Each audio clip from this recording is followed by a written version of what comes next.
are leaderless, they are tribeless, they have no organizational structure, but we would like to engage the right people. There could be a temptation among some young people around us in government to pick some friends of theirs and attempt to bring them for discussion. So I want to challenge our young people and salute them for their courage and conviction and the love for their motherland to come up with a structure on how they can engage government in accordance with what President William Ruto has guided this afternoon. In view of the very wise decision by the President, in conformity with the wishes of the Kenyan people, to withdraw Finance Bill 2024 that was in contention, as Deputy President of the Republic of Kenya and a patriotic son of this country, I want to appeal to Generation Z to call off the protests for tomorrow, because their cry has been heard by the President. The President has accepted that there was an issue, there was a disconnect, and the President has done the right thing. And I think it's only fair that we call off the protest so that we don't have further loss of lives and destruction of property. It's an appeal that I've made as a father, as a parent, to our young children.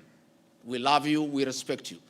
Please, I beseech you as your father, now that the President has given in and accepted to go with the wishes of the Kenyan people, please, my sons and daughters, I plead with you to save lives, to save bloodshed, to save loss of property and lives.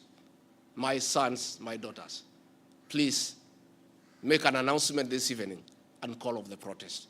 And then we can begin the process of truthful engagement with the Kenyan people. We can begin an honest conversation on how to work on our country.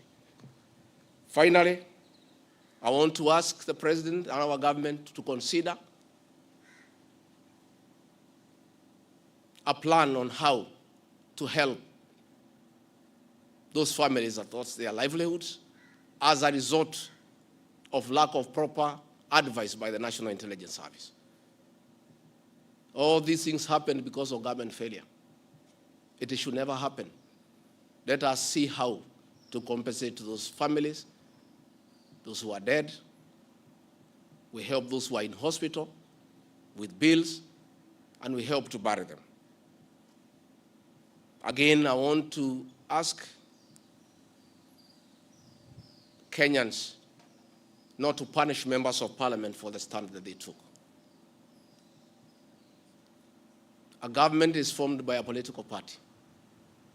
Once a government has a program in parliament and decides it is good for the people, members of parliament from that party must toe the line. I don't want you to punish our members of parliament. They just did what is right in terms of our political formation. Allow them to be. Allow them to support their government, because that's why they were elected as members of the government party. Let us not harass them. Let us not abuse them. Let us not attack their properties. They were just doing what the government wanted. And now that the government has decided to do the right thing, I think we should close that chapter. And if you have a problem with your member of parliament over this matter or any other matter, you will have an opportunity at the right time to punish that member of parliament or affirm he or her by re-electing him or her. And if we do that, it will be good for this country. Finally, I also want to ask the President to consider the issues of the demolitions of houses along Nairobi River. Houses that had approved building plans, built on land with title deed, were demolished, and only a compensation of 10,000 was given, which is unacceptable and unfair. Let us consider any landowner who had a genuine title, who had constructed a house that had been approved by the city authorities for compensation, because it's good to be fair. I really want to thank you and ask the people of Kenya to keep peace and to love one another. Now that this matter of Finance Bill 2024 has been settled, let us all go back to work. Let us be peaceful. Let us not be violent. Let us not talk at each other. Let's try to love one another. We have a beautiful country. We have no other country to run to.